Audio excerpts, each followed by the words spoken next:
Today we're going to get some work done. Today we're going to dig into data. Today we're going to look at Isle of Wight objectively, clinically, statistically. And this morning we're going to provide you with the tools to be able to begin to decipher that data and make even more targeted questions and observations on where your school system is strong, where your school system has struggled recently, where your school system has been strong and has struggled pervasively, in order to identify what strengths and what challenges the community of Isle of Wight has relative to student learning.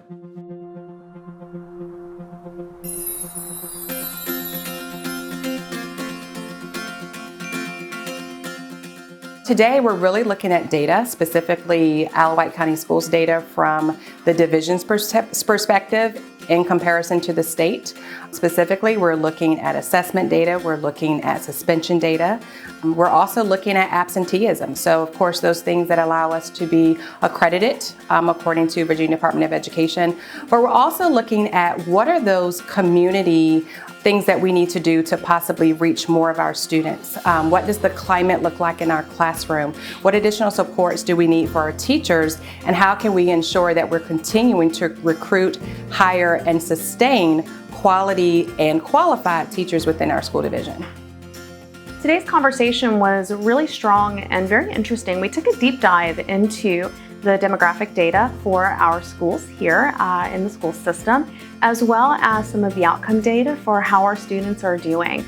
We were taking a look at what those data gaps are so we know how to ask those important questions and get the information that we need. Just a really great conversation to see where we are in the now so we can plan for where we're going to go tomorrow.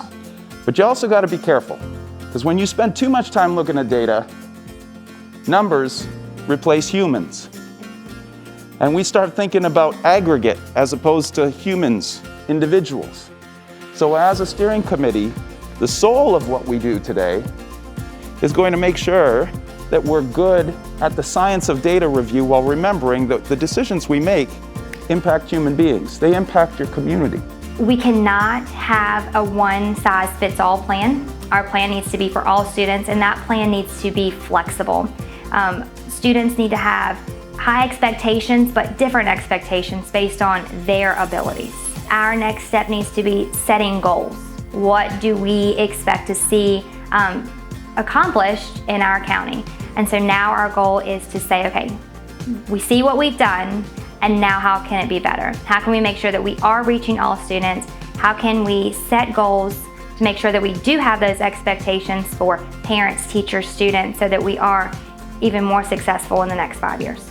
At the next meeting, we are going to start the subcommittees that will be included within the steering committee. And so those subcommittees will then have the opportunity to look at those specific goals or identifiers that we have identified today, and then start to think of solutions to help to resolve the problem.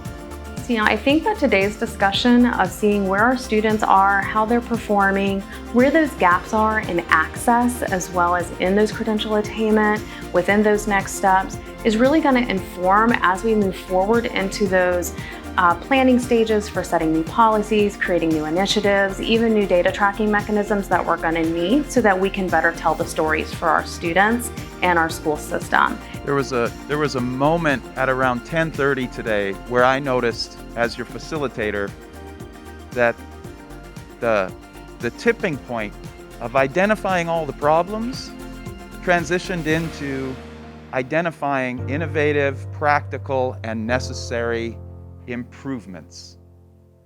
And that is a powerful point for a community and for a team to find itself at.